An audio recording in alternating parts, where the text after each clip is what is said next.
YSR Congress party అనేది ఒక ప్రతిపక్షము. నిన్న ఎలక్షన్లలో కూడా దాదాపు 41-42% ఓట్ల శాతంతో నున్న వైఎస్ఆర్ కాంగ్రెస్ పార్టీ. మీరేదో ఈవీఎంల మోసంతో అధికారంలోకి వచ్చిన వాళ్ళు మీరు. ఈవీఎంలు అనేటివి లేకపోతే మీరు వచ్చే ప్రశ్న లేదు.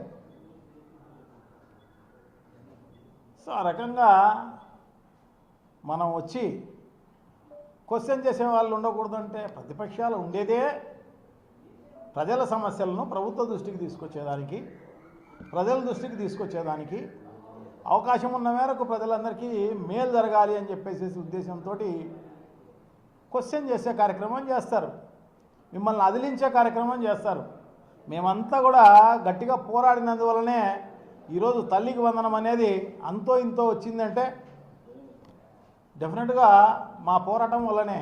ఫ్రీ బస్ అనేది కూడా అంతో ఇంతో ఇస్తున్నారు అంటే అది మా పోరాటం వల్లనే.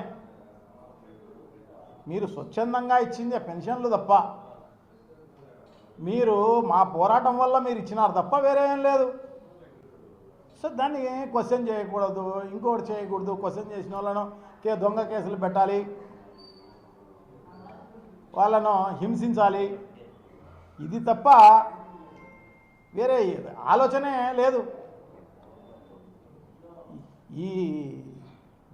ఈ ప్రభుత్వమే అటర్ ఫ్లాప్, సూపర్ ఫెయిల్యూర్. ఇది సూపర్ ఫెయిల్యూర్. మనం ఫస్ట్ చెప్పింది ఏంది ఎలక్షన్లలో, మనం ఇప్పుడు అమలు చేసేది ఏంటి? ఎలక్షన్లలో ఏదో గొప్పగా పెద్ద ఎత్తున 1.5 సంవత్సరం 2 ఏళ్ల ముందు నుంచి ప్రజలకు ఊదరగొట్టే కార్యక్రమం అంతా చేసినాం. అవి ఇస్తాం ఇవి ఇస్తామని చెప్పేసి సూపర్ 6 కాదు, ఇంకా 143 హామీలు ఇవ్వడం జరిగింది. 143 హామీల కదా దేవుడు ఎరుగు. కనీసం ఈ సూపర్ 6 సూపర్ 7 అనేది తప్పకుండా ఇవ్వాల్సిన అవసరం ఉంది. అది ఇచ్చేంత వరకు వైఎస్ఆర్ కాంగ్రెస్ పార్టీ ఎప్పుడు పోరాడుతూనే ఉంటుంది, మీకు మతికి చేస్తూనే ఉంటుంది, మిమ్మల్ని అదిలిస్తూనే ఉంటుంది. మీ మెడలు వంచి ఇప్పించేదానికి, అరాకొర అయినా ఇప్పించేదానికి ప్రయత్నం చేస్తుంది. ప్రతిపక్షాలు ఉండేదే అందుకు.